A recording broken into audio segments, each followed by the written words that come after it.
Video করে দূর থেকে করে।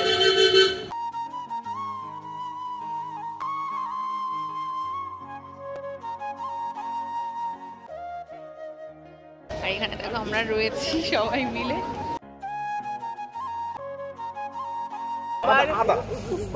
বাবার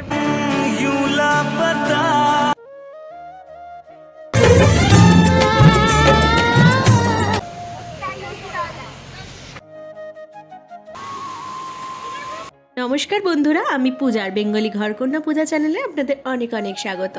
আজকে হচ্ছে ফার্স্ট দিনই, তবে আমি রুমে ঢোকার আগে অবধি আমি তোমাদের ভিডিওটা আগের ব্লগে শেয়ার করে দিয়েছি। আর এখন দেখো দুপুরবেলা ফ্রেশ হয়ে বেরিয়ে পড়েছি লাঞ্চ করার উদ্দেশ্যে, মানে এমজি মার্কেটে যাব আর ওখানেই লাঞ্চ টাঞ্চ করবো বলে সবাই ঠিক করেছি। তো দেখো এখানে আমরা সবাই মিলে বেরিয়ে পড়েছি আর সবাই না এত ভালো লাগছে, মানে রুমে ঢুকে মনে হচ্ছে কতক্ষণে ফ্রেশ হবার কতক্ষণে বেরাবো।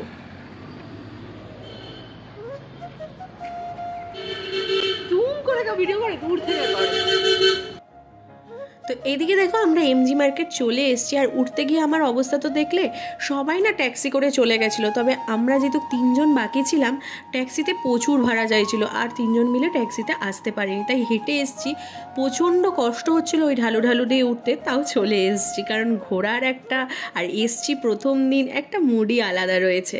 তো এদিকে দেখো এমজি মার্কেটের এই জায়গাটা এত সুন্দর না দেখতে, তবে সব কিছুরই দাম একটু বেশি, কিন্তু জানো তো সোয়েটারের দাম কিন্তু অনেকটা কম।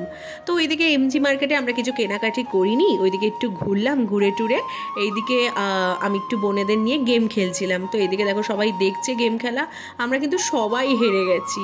আর তারপর আমি একটু ম্যাগনেটের খোঁজে বেরালাম, এখানে ম্যাগনেট কিনবো, হাতের একটা গ্লাভস কিনবো। তাই দোকানটাতে দেখছিলাম, দোকানটাতে ঢুকে না আমি কিনবো কি, আমার যেন চোখই সরছিল না, এত সুন্দর চারদিক। তবে ওই যে জানো তো দূর থেকে এত কিছু জিনিস টেনে আনাটা খুব কষ্টকর, তাই ওই ছোটোখাটো জিনিসগুলো তোমাদের সাথে দেখাচ্ছি। এখানে ম্যাগনেট আছে, চাবির রিং আছে, তারপর ছোটো ছোটো কাপ আছে, আর ম্যাগনেটগুলো না দেখার মতো। তবে জানো তো গ্যাংটক লেখাটা আমি খুব একটা পাচ্ছিলাম না, ওই সিকিম লেখাটাই পাচ্ছিলাম। তবে আমি চাইছি না শুধু সিকিম নিতে, কারণ গ্যাংটকের ম্যাগনেটটাও আমি একটুখানি কালেক্ট করতে চাইছি, কারণ গ্যাংটকেরও তো এক একটা মানে সিকিমেরও তো এক একটা জায়গা রয়েছে, তো এর জন্য। গাইজ আমাদের এখন লাঞ্চ কমপ্লিট আর এখানে দেখো আমরা রয়েছি সবাই মিলে। তো আমার অলরেডি একটা, হ্যাঁ টুপিটা এখানে টুপি ভালো না, অলরেডি আমার হ্যান্ড গ্লাভস আর হচ্ছে একটা ওই কী বলে ম্যাগনেট কিনেছি। ম্যাগনেট যেহেতু আমি এবার থেকে টার্গেট নিয়েছি ম্যাগনেট কালেক্ট করব বলে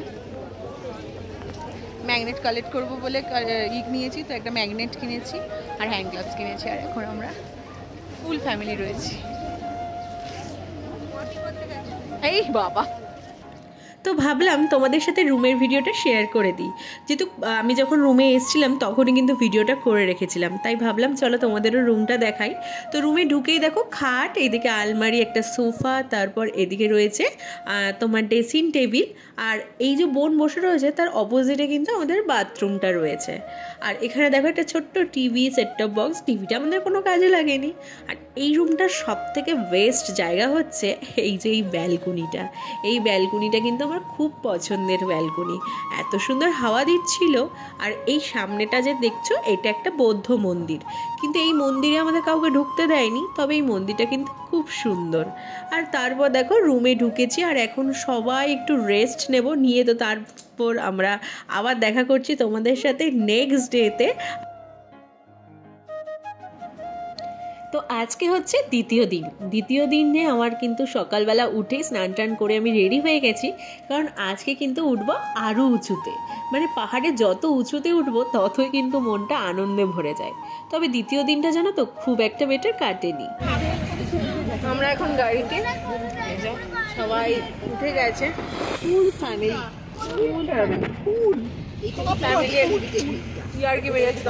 ফুল না, বাবা নেই, মেসো নেই। হ্যাঁ বাবার ফুল ফ্যামিলি নয়, বাবার কথাটা বলতে তো বাবার মেশন হচ্ছে মিসিং, কারণ মিসিং নয় মানে অন্য গাড়িতে রয়েছে। আরে এই মিসিং মানে আলাদা, সবকিছুর অনেক মানে থাকে, আশ্চর্য। তোমার কি বলে তারপর তোর ভুলে গেছি কাট ওটা গোলাপ দেখ ওই যে গোলাপ। তো যাই হোক আমরা এখন ওরা অন্য গাড়িতে আসছে যেহেতু এখানে 9 জনের বেশি অ্যালাউ হবে না, তো নট অ্যালাউ। তো ওদের সাথে হয়তো আমরা স্পটে দেখা হবেও না, ওরা স্পটে আলাদা ঘুরবে, আমরা আলাদা ঘুরবে, আমরা আলাদা ঘুরবো। তো এখানে একটু মনটা খারাপ হয়ে রয়েছে, মায়েরও আমারও মাসি সবারই হয়ে রয়েছে। তো চলো আমরা স্পটে নামাই।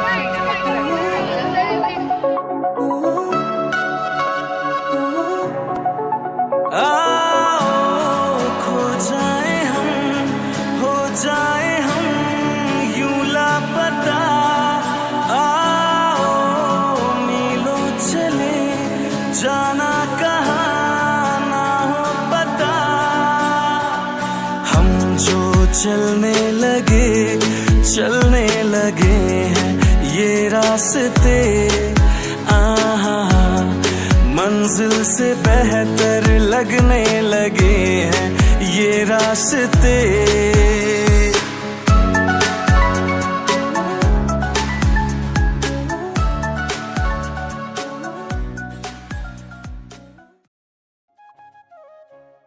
তো এদিকে দেখো গাড়িটা কিন্তু আমরা একেবারে দাঁড় করালাম দুপুরের লাঞ্চের সময়, আর এত সুন্দর খাবার দাবার দিয়েছে, খুব খিদেও পেয়েছিল।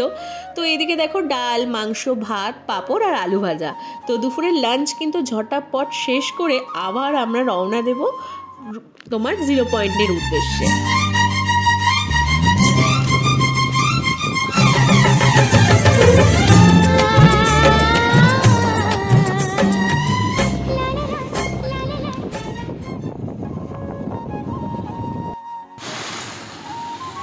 সামনে দেখো কত সুন্দর ফলস, আর ফলসের সামনে দাঁড়িয়েই এখানে চা খাচ্ছি বাঁশের মধ্যে। মানে এই বাঁশের মধ্যে চা খাওয়ার এক্সপিরিয়েন্সটা কিন্তু দারুণ ছিল। তবে চা মানে বাঁশের মধ্যে খাচ্ছি, তবে এই বাঁশগুলো জানো তো একদম কিন্তু আমাদের দিয়ে দেয়নি। তবে এই যে বাঁশে প্রথমবার চা খাচ্ছি, তাই তোমাদের সাথে শেয়ার না করে একদমই পারলাম না। তাই গরম গরম বাঁশের চা খেলাম আর তোমার সামনে ফলস সেটা উপভোগ করলাম। তবে ওই যে তোমাদের আগেই বলেছিলাম আমাদের কিন্তু সেকেন্ড ডেটা খুব একটা ভালো যায়নি। কেন জানো? প্রচণ্ড পরিমাণ বৃষ্টি পেয়েছি গো। আর এই যে জায়গাটা দেখছো, রিসেন্ট কিন্তু আমাদের সিকিমে একটা খবর তোমরা আশা করছি সবাই জানো, সেটা হচ্ছে হরকাবান। রিসেন্ট কিন্তু একটা হরকাবান এসে সিকিমটাকে পুরো ভাসিয়ে দিয়ে গেছিলো। এই জায়গাটাই হচ্ছে মেন সেই স্পটটা, মানে তিস্তা নদীর এখানেই দেখো হরকাবানটা এসেছিলো। আর এই স্পটগুলো দেখো কত বাড়ি ঘর ভেঙে গেছে, আমরা সামনে থেকে না দেখলে তোমাদের আমি উপভোগ করাতে পারবো না। এত কষ্ট হচ্ছিল জিনিসগুলো দেখে, বলো তো কত মানুষের জীবনও চলে গেছে। আর এইটা হচ্ছে অমিতাভ বচ্চন ফলস। কেন বলো তো এই অমিতাভ বচ্চন ফলসের নাম দেওয়া হয়েছে? কারণ ফলসটা অনেকটা বড়। তবে দেখো এগুলো দেখতে দেখতে কিন্তু আমাদের হোমস্টের কাছাকাছি চলেই আসলাম। আর আজকে আর ব্লগটা কন্টিনিউ করিনি, কারণ কালকে আমরা 0 পয়েন্ট যাবো আর ব্লগটা তোমাদের সাথে শেয়ার করব। তো এখন রুমে বসেই রেস্ট নিচ্ছি। আর চলো তাহলে আজকের ব্লগটা এখানেই শেষ করছি। সবার সাথে দেখা হচ্ছে নেক্সট ব্লগে। সবাই ভালো থেকো, সুস্থ থেকো, সেফ থেকো, টাটা।